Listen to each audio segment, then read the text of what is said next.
Fries, جتنی بھی چیزیں فاسٹ فوڈ میں ہیں ان سب کو چھوڑنا ہوگا یہ عمل کرنے سے پہلے۔ اب اس کے بعد ہے کہ کھانے پینے میں جو آپ کا دل چاہے کھائیں۔ جس نے صبح ناشتہ کرنا ہے، ناشتے سے لے کے رات کھانے تک جو چیزیں کھانے والی ہیں اس میں یہ ہے کہ اگر افورڈ کرتے ہیں تو شوربے والا گوشت، سبزی گوشت کوئی بھی استعمال کر سکتے ہیں، اگر آپ کو جو بھی موافق آئے۔ اگر آپ چھوٹا بڑا چکن، جن کو بڑے گوشت سے الرجی ہے وہ نہ کھائیں، جس کو چکن سے تنگی ہے وہ نہ کھائے، لیکن کوئی بھی گوشت استعمال کر سکتے ہیں، مچھلی استعمال کر سکتے ہیں، سبزی کوئی بھی آپ استعمال کر سکتے ہیں۔ لیکن اس کے ساتھ ساتھ صبح و شام یا تو ایک بڑی پلیٹ سیلڈ کی استعمال کرتی ہیں اپنے کھانے کے ساتھ، دوپہر اور رات کو کر رہے ہیں، صبح و شام کر رہے ہیں، ساتھ کر لیں یا الگ سے کر لیں جیسے آپ کا دل چاہے۔ یا یہ بھی ہو سکتا ہے کہ کھانا کھانے سے پہلے آپ سیلڈ کھا لیں تاکہ آپ کو اس سے پیٹ بھر جائے، آپ کو بھوک کم لگے اور آپ کھانا کم کھائیں۔ سیلڈ کم از کم 5 یا 6 سبزیوں پہ مشتمل ہونا چاہیے۔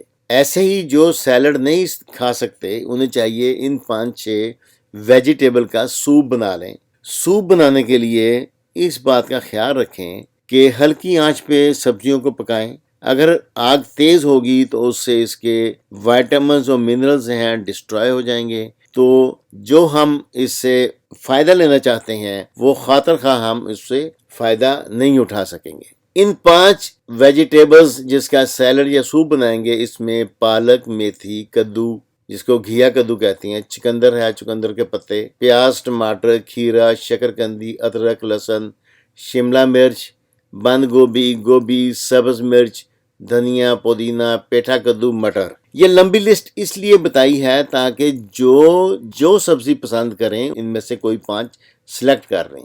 اگر جو ان کو سوپ کی شکل میں نہیں استعمال کرنا چاہتے وہ سیلڈ کی شکل میں کر لیں۔ جو سوپ اور سیلڈ دونوں شکل میں استعمال نہیں کرنا چاہتے تو وہ ان کو پکا کر کھا لیں۔ پکانے میں بھی ہلکی آنچ استعمال کریں گے، بہت تیز آنچ پہ اس کو نہیں پکائیں گے۔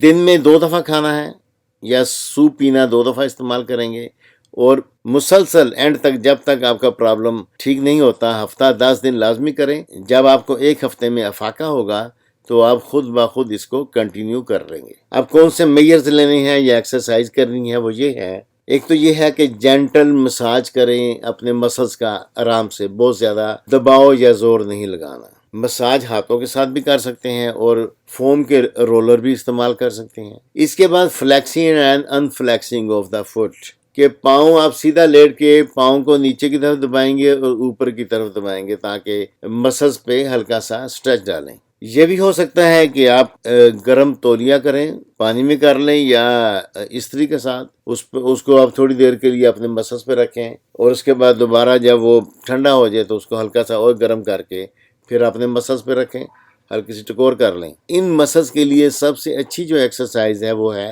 سائیکلنگ، یا کھڑے ہو کر اپنے پاؤں کے اوپر دیوار کو ہاتھ لگائیں اور اپنے پاؤں کے پنجوں کے اوپر کھڑے ہوں، پھر بعد میں اپنی ایڑیوں پہ کھڑے ہوں، یہ آپ رپیٹ کریں باری باری۔ اب ہم آگے چلتے ہیں کہ کون سے سپلیمنٹ استعمال کرنے ہیں لیگ پین میں۔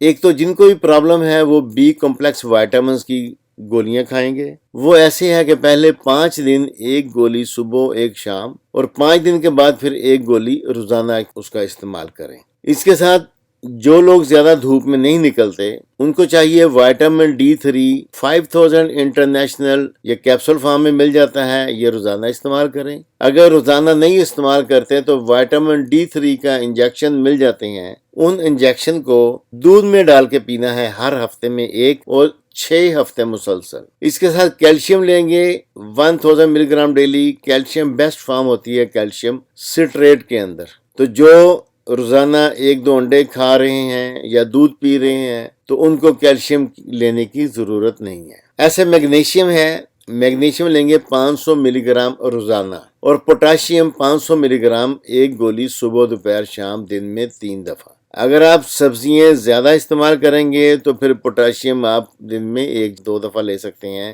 3 دفعہ لینے کی ضرورت نہیں ہے۔ ایسے ہی وائٹامن ای کیپسول فارم میں لیں گے، یہ 200 ملی گرام روزانہ کے حساب سے لیں گے، اور یہ 10 دن تک ان چیزوں کو بھی ساتھ استعمال کرنا ہے۔ دیکھیں اس بیماری میں کوئی بھی درد کی دوائی کام نہیں کرتی، خواہ بروفن لے لیں، پونسٹون لے لیں، پیناڈول لے لیں، کوئی بھی اگر کرے گی تو تھوڑی دیر بعد اس کا اثر ختم ہو جائے گا۔ اس میں چاہیے ہوتی ہے مسل ریلیکسنٹ یا جو نرو کو ٹھیک کرے میڈیسن وہ چاہیے ہوتی ہے، یا اوورال سکیلیٹل مسل کو جو ریلیکس کرے وہ استعمال کرتے ہیں۔ اس میں کیریسوپروڈول ہے، یہ 500 ملی گرام لے سکتے ہیں، اور فیناڈین ہے 100 ملی گرام لے سکتے ہیں۔